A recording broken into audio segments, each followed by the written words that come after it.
The decade was beginning to take its toll on Scott and Zelda Fitzgerald.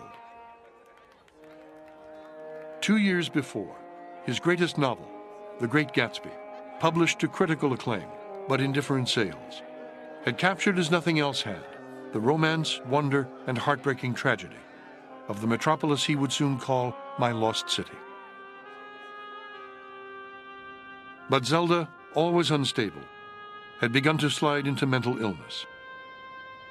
And Fitzgerald himself, woefully alcoholic, was becoming increasingly self-destructive. Perhaps he had flown too high in the first wild rush of success to ever fly so high again.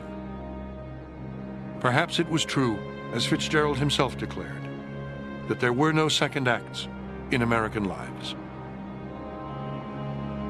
Well, I suppose the parable, what links the cultural, the spiritual, and the economic is some real mismanagement, squandering, wantonness, miscalculation of your resources.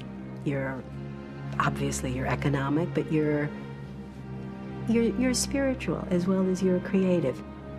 With a lot of the artists who really were ruined by the end of that decade, they had, again, to use a Fitzgerald expression, physically and mentally overdrawn on their accounts. In some way, the experimentation had been accompanied by so much psychic and often physical abuse, that the system, the bodies, gave way. And the energy required to reconfigure, to, set a new beat, those resources weren't there for the ones who collapsed. And partly, they really were groundbreakers. They were pioneers. It's the nature of pioneers not to know, in sometimes a deeply harmful and hateful way, not to know what the ecological balance is, if you will. And that's just as true for the artists, though they tended to hurt themselves much more than anyone else. And yet, if the city of ambition and success was destroying him, a few things still seemed possible.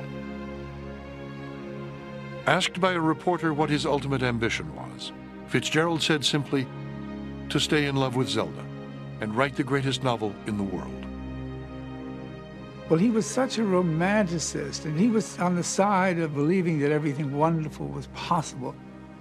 He said in one of his writings, all my girls were so young and full of promise, and who would want something better than that?